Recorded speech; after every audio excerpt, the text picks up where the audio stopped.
Bueno, pues buenas a todos y bienvenidos a vuestra casa de Fórmula 1. Bienvenidos a un nuevo vídeo cada vez más cerca del Gran Premio de Qatar. Y en el día de hoy vamos a hablaros de una de las claves para este mismo Gran Premio que ya en el día de ayer os dejamos insinuar, pero os la vamos a comentar en el día de hoy, además de muchas otras noticias bastante importantes y que tenéis que saber. Así que os recomiendo que veáis la descripción de este vídeo para que estéis enterados de todos los temas que vamos a tratar, y si queréis saltaros alguno, ir directamente a vuestro tema de elección. Y vamos a dar comienzo por esta clave que va a tener lugar en este Gran Premio de Qatar. Si recordamos lo que ocurrió en la temporada 2021 en el Gran Premio de Qatar, la primera y única hasta la fecha Gran Premio de Qatar que se ha llegado a disputar en la Fórmula 1, tenemos que recordar que hubo una clave bastante importante y que definió la carrera como tal, que fue la degradación de neumáticos. En este circuito es extrema debido a las altas velocidades en curva.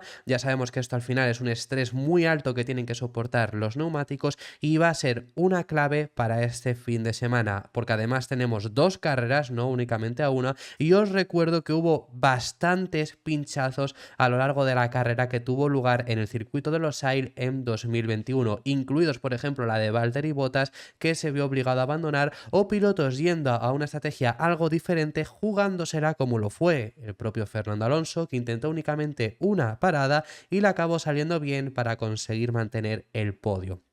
Veremos qué es lo que son capaces de hacer este fin de semana los distintos pilotos y equipos, pero va a ser una de las claves a tener en cuenta, como os comento, que al final es tan importante esta degradación de neumáticos. Para que os hagáis una idea, simplemente vengo a recordaros cómo fue la gestión de la carrera que realizaron distintos pilotos. Lo estamos viendo aquí como ya de por sí los primeros pilotos siempre optaron por hacer dos paradas, como lo es Max Verstappen y como lo es el propio también Lewis Hamilton, que fue quien ganó la carrera. En el caso de Max Verstappen vemos que también tiene una parada en la vuelta 55, que eso realmente pues tenía el hueco suficiente para seguir quedando por delante de Fernando Alonso y para llevarse la vuelta rápida en aquella lucha encarnizada que tenían en 2021 entre Hamilton y Verstappen por el Mundial. Pero lo estamos viendo ahí como Alonso es el primer piloto que se la juega alargando ese neumático duro hasta el final, esas últimas 17 vueltas que otros pilotos lo hicieron con medios. En el caso de Alonso fue con duro. Ya de por sí se comprometió muchísimo a tener que alargar ese neumático blando usado con el que salía muchísimo hasta esa vuelta 23. Bueno, os recuerdo que en 2021 todavía el neumático con el que clasificabas en Q2, si pasabas a la Q3, era con el que tenías que salir. Por eso vemos tantos neumáticos usados. Alguien que no comenzó con neumático usado fue Checo, que no empezó entre los 10 primeros, pero ya vemos como el piloto mexicano hizo dos paradas también, medio, duro, medio. ¿Esto por qué? Porque era la estrategia realmente más rápida y más segura, porque había posibilidad altísima de llevarte pinchazos. Pero sí, como el caso de Alonso o como el caso de Ocon, podías alargar con esos neumáticos lo máximo posible, te podía llegar a salir bien. Quizá ya no nos centremos sobre todo en Alonso y Ocon, sino centrémonos en el caso de Lance Stroll, como lo vemos. Salía fuera de los 10 primeros pilotos y logró subir muchas posiciones gracias a ir a una única parada. Es decir, te puede salir muy bien si gestionas bien los neumáticos, pero como no lo hagas, puedes tener el destino al final de Valtteri Bottas, que fijaros, alargó muchísimo el neumático medio, que ya es bastante extremo lo que lo alargó ese neumático medio hasta las 33 vueltas, para que luego el neumático duro le pinchase, porque se debió de pensar en ese momento que iba a llegar de sobra hasta final de carrera, y acabó pinchando. Recordar también que se llegó incluso a salir de pista y se acabó la carrera para el piloto finlandés, no pudo continuar porque tenía también daños estructurales en el monoplaza. Otro piloto que también tuvo un pinchazo fue Lando Norris, que como lo veis ahí realmente tampoco salió tan perjudicado, entre comillas. Perdió posición con Lance Stroll o con los dos Ferrari, que Carlos Sainz y Charles Leclerc también fueron a una única parada, y por hacer esa parada tan tardía por parte de Norris, yendo a esa parada que hacen en el 49, pues se ve obligado a poner un nuevo neumático medio. Pero le pasa básicamente lo mismo posiblemente que lo que le pasó a Valtteri Bottas, que es confiarse con ese neumático medio, con ese neumático duro, y alargar muchísimo esa parada. Así que esto va a ser algo impresionantemente importante que vamos a tener este fin de semana, para que lo veáis, la infografía que Pirelli nos marca para este fin de semana, para que veáis los neumáticos, cómo nos lo marcan aquí ya con el rojo fortísimo en los laterales por las altas curvas de alta velocidad que tenemos. Esta es una curva de media velocidad de nuevo, alta velocidad, alta, alta. Es que no hay curvas de baja velocidad prácticamente, no hay curvas de frenada como tal. Son casi todas este segundo, tercer sector también de alta velocidad, y llevamos casi los neumáticos más duros. Únicamente estaría la posibilidad de llevar el C0 como un compuesto de neumáticos más duro posible, pero es la verdad que se introdujo esta temporada y ni siquiera se ha acabado llevando a casi ningún gran premio. Así que esta es esta clave que queremos destacar para este gran premio de Qatar, que va a ser muy importante y que tenemos que tener en cuenta. Que por cierto, antes de continuar, os tengo que recordar el patrocinador de este vídeo, NordVPN. ¿Qué es NordVPN? Muchos de vosotros os estaréis preguntando. Pues NordVPN es una VPN virtual, como su propio nombre nos indica.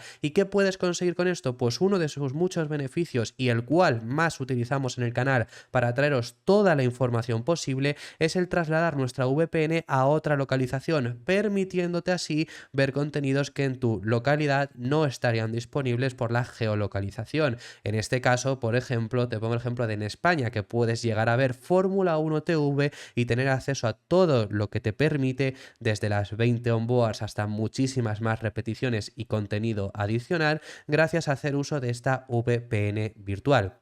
Te pongo otro ejemplo. Imagínate que quieres llegar a ver las declaraciones que da Mike Krack en Sky Sports si estás aquí en España y no puedes verlo porque DAZN tiene los derechos en exclusiva. Pues te vas a NordVPN y ya buscas esas declaraciones que quieres ver, y vemos que aquí ahora mismo no te salen, ¿no? Entonces vas a NordVPN, abres la pestaña y cambias tu localización a, en este ejemplo, por ejemplo, Londres. Nos trasladamos nuestra VPN a Londres y ya en este punto recargamos la página y nos salen estas declaraciones que habría dado Mike Krack a Sky Sports. Te recomiendo que vayas en la descripción de este vídeo, porque tendrás un enlace donde puedes conseguir NordVPN por 2 años, no 1, sino 2 años, además de un plazo de devolución de hasta 30 días. Así que te recomiendo que vayas a verlo, el enlace estará en la descripción. Y habiendo dicho ya esto, vamos a pasar al siguiente de los temas y tenemos que hablar acerca del equipo Ferrari. Tenemos dos noticias sobre el equipo Ferrari, dos de los protagonistas, hablando acerca del futuro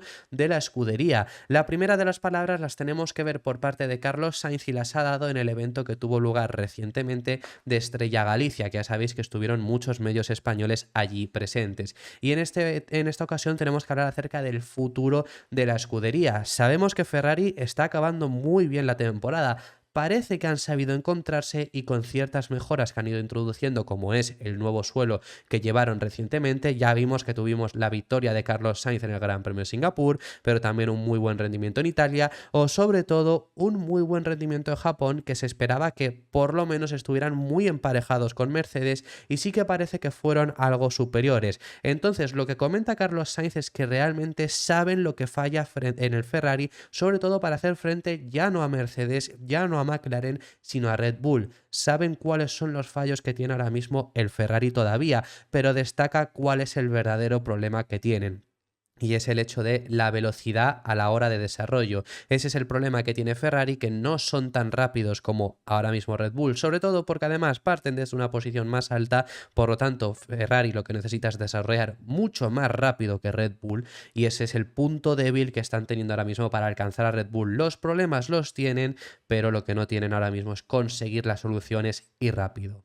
Eso es lo que nos ha comentado Carlos Sainz. Realmente esto es un problema que hay en general en la parrilla. Es decir, cuando un equipo está muy avanzado, el problema no es que ese equipo esté muy avanzado. El equipo es que si tú vas un escalón 1 a 1, 1 a 1 y Red Bull va 1 a 1, 1 a 1, al final ¿qué pasa? Que no lo pillas porque vas a la misma velocidad. Red Bull se puede permitir ir un escalón tras otro, tras otro, tras otro, pero Ferrari necesita ir de 2 en 2 escalones, igual que McLaren, igual que Mercedes, igual que Aston Martin, igual que todo el mundo. Red Bull al final son el líder, es el que está ahí, y Ferrari tiene que ir más rápido que ellos para ser capaces de alcanzarle. Y luego está el problema del hecho de que tú puedes tener los problemas que sabes que están teniendo Ferrari, pero es que una cosa es tener esos problemas, una cosa es saber localizarlos y otra cosa es saber solucionarlos. Esto incluso lo han comentado desde el propio equipo Aston Martin, quiero decir. Para que os veáis que lo han dicho desde otros equipos. Esto es tónica habitual. Los problemas te los puedo decir yo, los que tiene Ferrari. Y algunos de ellos los han solucionado, ¿eh? Sorprendentemente, esto sí me ha sorprendido, sobre todo el hecho de la degradación. La han solucionado bastante bien. Pero bueno, que al final sabemos muy bien lo que Ferrari le falta y sobre todo le faltaba generar más carga aerodinámica y demás. En comparación con Red Bull les faltan muchas cosas, pero le faltaba eso en comparación contra los rivales más directos. El problema es que identificar esos problemas que tienen no es difícil, porque al final con ellos mismos que tienen todos los datos, todos los análisis, les es muy sencillo. El problema es ponerlo solución, conseguir esa solución, conseguir que sea efectiva, que oye, puedes pensarte que una solución, unas mejoras, unas actualizaciones que introduces van a ser efectivas y que luego no lo acaben siendo. O sea, eso hay que tenerlo también bastante en cuenta. Así que eso es lo que nos comenta Carlos Sainz. Lo que dice es, sabemos perfectamente lo que nos falta y hemos podido llegar a identificarlo. Otra cosa es la capacidad de reacción que tengamos para ponerlo en el coche desde la primera carrera del año que viene. Creo que si alguien es capaz de hacerlo es Ferrari. Si tenemos objetivos claros y sabemos en qué dirección ir, Ferrari puede hacerlo. Ya lo hemos visto en el pasado, aunque el tiempo lo dirá. Esto me recuerda a lo que decíamos antes de que diera comienzo 2022, que yo os decía que si había un equipo que podía dar un salto tan grande como lo dio Ferrari en 2022, era la escudería, era Ferrari por capacidad económica, y lo dieron porque en su día ya se hablaba, ¿no?, de que Ferrari podía dar un salto importante y lo acabaron dando, como lo estuvimos viendo con un Ferrari que empezó muy bien esa nueva era. Lo que pasa es que Red Bull pues fueron mucho más rápidos que ellos en ese ritmo de desarrollo, ¿no? Ya lo sabemos, todo eso no es nuevo como estoy diciendo. El caso es que Ferrari es uno de esos pocos equipos que realmente sí que pensamos que pueden recortarle la distancia actual a Red Bull. Ferrari es uno de esos pocos equipos junto a otro equipo que es al final Mercedes. ¿Por qué? Porque son los tres mejores equipos sin lugar a duda de la parrilla, y Mercedes, yo siempre os he comentado en ese sentido, a mí mis expectativas me han defraudado. Yo siempre os he comentado que son los que Red Bull tendría que temer más. Yo antes de este año os comentaba que yo pensaba que Mercedes iba a estar mucho más cerca de Red Bull. Así que en ese sentido, yo os digo que a mí incluso me han llegado a defraudar, pero si hay algunos equipos que pueden dar caza a Red Bull el próximo año, que sea más fácil de predecir, es Ferrari y es Mercedes, y lo único que necesitan es ser más rápidos al final que también Mercedes. Por otra parte, os habíamos comentado que teníamos que hablar de los dos pilotos de Ferrari, es decir, hemos hablado por las palabras de Carlos, pero ¿qué es lo que ha comentado Charles Leclerc? Porque también ha estado hablando. Bueno, pues Leclerc ha hablado más en concreto sobre el futuro. Vemos a un Sainz hablar de los actuales problemas y de intentar buscarle solución al próximo año, pero ya sabemos que Leclerc hace no mucho, lo tratamos aquí en el canal, comentó que Ferrari para la próxima temporada va a cambiar bastante el concepto de monoplaza, algo de lo cual, por cierto, Carlos Sainz ha comentado hace no mucho también que al final el cambio de Ferrari es irse hacia Red Bull. Quiero decir, esto ya lo hemos tratado en el canal, os lo cuento así muy breve. Carlos Sainz ha dicho que al final el problema de esto, que es hacia lo que tienes un poco que optar, pero el problema de esto es que mutar hacia lo que tiene Red Bull ahora es ponerte casi 2 años por detrás de ellos. ¿Por qué? No porque no te pones en lo que tiene ahora, sino Red Bull ya ha desarrollado esto durante estos 2 años, 2022 y 2023. Tú te pondrías en 2024, vas 2 años por atrás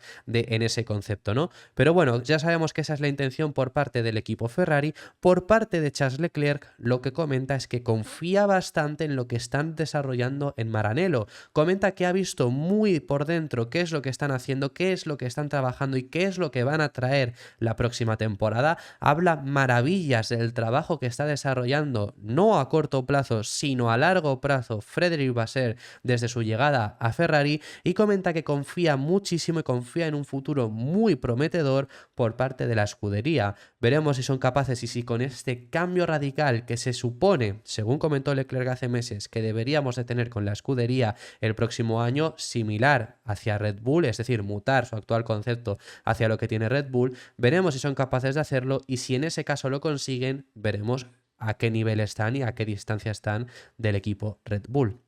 Yo ya os hablé las mejoras del suelo que hemos comentado antes, hablando sobre Carlos Sainz, que mi opinión personal es que tienen que ir muy en la línea de lo que ya es, lo que quieren introducir para 2024. ¿Por qué? Porque si no, no tiene sentido. Es decir, no tiene sentido haber introducido ese suelo a finales de este año, cuando como mucho vas a quedar subcampeón, que oye, subcampeón es más dinero, es mejor ser subcampeón, más dinero, más prestigio, menos horas de túnel de viento, pero que no son tampoco tan significativas como muchas veces os hemos comentado. Entonces, no acaba siendo mucho mejor ser subcampeón. Pero introducir unas mejoras que no te va a servir de nada para 2024, a estas alturas no te sirve de nada. Entonces veremos si ese suelo que ha funcionado ha generado mucha más carga aerodinámica y ha solucionado ciertos problemas, como es el hecho de esa degradación, puede serles útil para el próximo año, debería, y en ese sentido entonces ya están dando pasos correctos. Lo que comentaba Charles Leclerc es, hay cambios que son bastante a corto plazo, pero también hay a largo plazo, por lo que solo tenemos que ser pacientes. Pero no tengo ninguna duda de que estamos trabajando en la dirección correcta. El proyecto de 2024 es muy diferente al coche que tenemos este año. Con todo lo que hemos aprendido, me reafirma que es una buena elección la que hemos hecho para el año que viene. Cuanto más aprendamos, mejor para los últimos detalles del coche del año que viene. Así que es súper importante entender todo antes de que se acabe la temporada, porque aún nos quedan bastante carreras, así que quizá podamos empujar un poco más en esa dirección. Así que eso es lo que nos habla Charles Leclerc, esa es la información que tenemos por parte de un equipo bastante relacionado con Ferrari. Por ahora es el equipo Alfa Romeo. Y por parte de Alfa Romeo os tenemos que comentar, esto han sido declaraciones de Xavi Pujolar, que Xavi Pujolar es el ingeniero de pista jefe de Alfa Romeo, nos ha confirmado que el equipo de Alfa Romeo no se va a rendir, tienen un objetivo bastante claro y es el de traer más mejoras para conseguir cumplir este objetivo, que no deja de ser esa séptima posición que ahora mismo acapara Williams. Así lo ha confirmado, que van a traer esas mejoras en este final de tramo de la temporada, aunque el momento de traer las mejoras, yo sinceramente no las entiendo. Al final, hay que recordar también en este sentido que el equipo Alfa Romeo el año pasado consiguió su mejor resultado desde que este Alfa Romeo llegó a la Fórmula 1, que al final es Sauber. Al final Alfa Romeo es un patrocinio, el año que viene regresa a Sauber, ¿no? Porque se acaba. Pero desde que llegó este Alfa Romeo, ya sabéis, por allá 2017, 18, si no recuerdo mal las fechas, desde su llegada ese fue el mejor resultado, que fue un sexto puesto en el Mundial de Constructores, gracias al buen comienzo que tuvieron. Pero ahora mismo están novenos. Realmente la distancia frente a Haas son 2 puntos. El problema está en que la distancia frente a Williams son 11. ¿Puedes recortar 11 puntos en este final de tramo de la temporada? Sí, se pueden recortar, por supuesto. No estos equipos, porque estos equipos van de punto a punto casi. Es decir, como mucho consigues un noveno, un octavo, un séptimo puesto como muchísimo, si no es una carrera ultra loca, que ya para que acabe Alfa Romeo en el séptimo lugar tiene que ser una carrera bastante loca. Es decir, necesitas un buen rendimiento para conseguir superar esos 11 puntos que les quedan, pero ese es el objetivo que tienen. El problema aquí es el momento de cuándo van a introducir estas mejoras el equipo Alfa Romeo. ¿Cuándo las van a introducir? Pues según Xavi Pujolar va a ser seguramente en Las Vegas. No le veo sentido. Es decir, es que si las introduces en Las Vegas, te queda solo Las Vegas y Abu Dhabi. Quiero decir, introducirlas en México todavía llega a tener sentido por no introducirlas en Qatar o en Estados Unidos, que son carreras sprint, pero ya en Las Vegas son las 2 últimas carreras y encima lo que quieres conseguir es quedar en séptimo lugar estando ahora mismo noveno, es decir, conseguir 12 puntos, que es lo que necesitas, pues es bastante complicado, al menos es mi punto de vista. Yo ya os he comentado, y esto os lo hemos comentado por el hecho de que se habla de mejoras de Aston Martin. Yo ya os lo he comentado. Yo si fuera Aston Martin, quizá en Qatar no llegan, por supuesto, pero se hablan de que las van a meter en México y tiene ese cierto sentido, pero yo las metía en Estados Unidos. Ya no tiene sentido esperar por mucho que haya formato sprint y cualquier excusa que quieras poner. No tiene sentido si esa es tu excusa. Si realmente es que no llegan antes de México, pues vale. Lo mismo para Alfa Romeo, pero la verdad que ya introducir las 2 últimas carreras tampoco te va a dar una grandísima diferencia y en ese objetivo de conseguir quedar séptimo. Puede ser que consigan quedar en ese séptimo lugar sin necesitar esas mejoras. Introdujeron un gran paquete de mejoras en Singapur, pero tampoco ha sido enormemente efectivo. Es decir, ha conseguido lo que más o menos esperaban, pero claro, necesitan mucho más para conseguir puntos constantes, es decir. Así que bueno, eso es lo que nos comentan desde Alfa Romeo. Aún así, el desarrollo, hay mucha gente que se piensa, ya lo hemos comentado en otros equipos, ¿no? En Mercedes, en Ferrari, en Red Bull. El desarrollo de este año es importante porque como acabes este año es como empiezas el siguiente. El próximo año la línea es continuista, los cambios son mínimos. Entonces, si Alfa Romeo sigue metiendo mejoras, tiene sentido porque las van a llevar el próximo año. Por mucho que el patrocinio Alfa Romeo finalice, Sauber es esto. Es decir, lo que estamos viendo hoy en día, Sauber es lo que va a ser el próximo año Sauber. Ni los propios pilotos van a cambiar. Así que en ese sentido sí que tiene cierto sentido, pero no para intentar cumplir el objetivo de este mismo año. Así que bueno, eso por parte del equipo Alfa Romeo. Tenemos que hablaros además también acerca de Pirelli, tenemos que hablaros acerca de los neumáticos. Os recuerdo que en el Gran Premio de Japón se probó un nuevo neumático C2.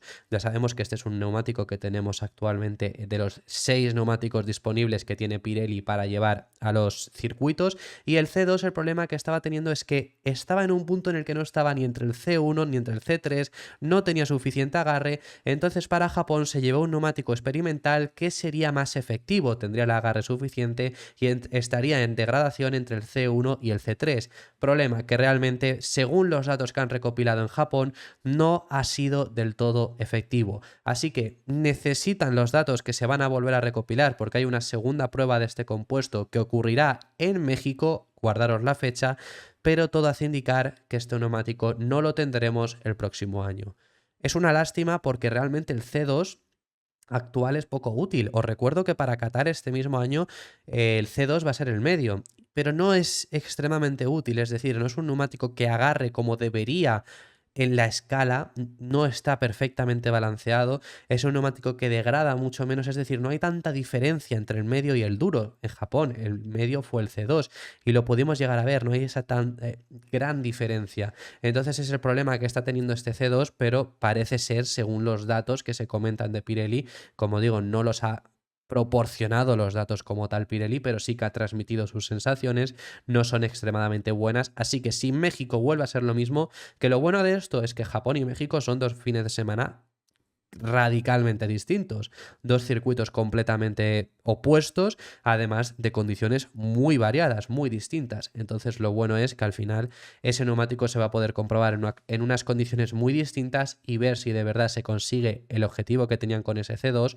o no.